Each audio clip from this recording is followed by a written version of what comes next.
欢迎来到小小炊烟，我们今天来做苹果玫瑰酥，之后我还会推出更多的甜品。点击订阅按钮并打开旁边的小铃铛，这样就不会错过啦。首先来处理苹果，将苹果对半切开，将果核和果蒂挖掉，取一半的苹果切成大约1毫米的薄片，因为接下来我们要把苹果片卷起来，这里要尽量切薄，如果太厚的话，卷起来的时候会折断。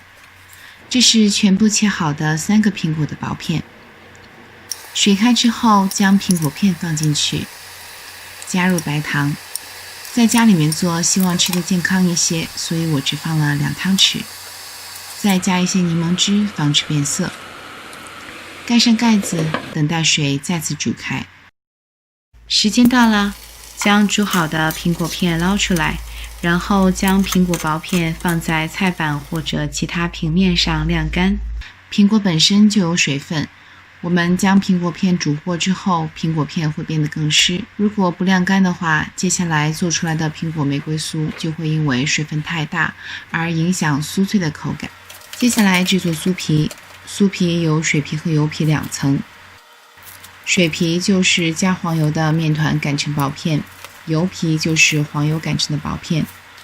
先来做水皮，1杯面粉，20克黄油，半茶匙的盐增加面粉筋性。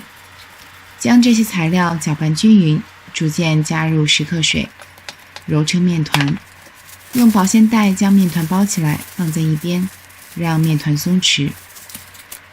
然后来做油皮，将50克的黄油放到保鲜袋里，压平之后用擀面杖擀成薄片，尽量擀成规则的长方形，然后放到冰箱冷冻。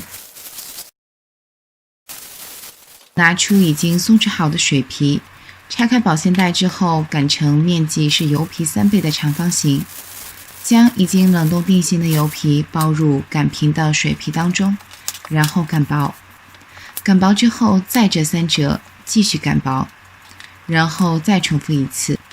黄油的熔点很低，擀的过程中很容易融化，所以一定要尽快操作。如果感觉黄油溢出来的话，可以撒一些面粉。然后就可以在擀好的水油皮上铺一层烘焙纸，卷起来用保鲜袋包起来，放到冰箱里再次冷冻。冷冻之后再次拿出来，重复前面的动作，这样反复进行5次。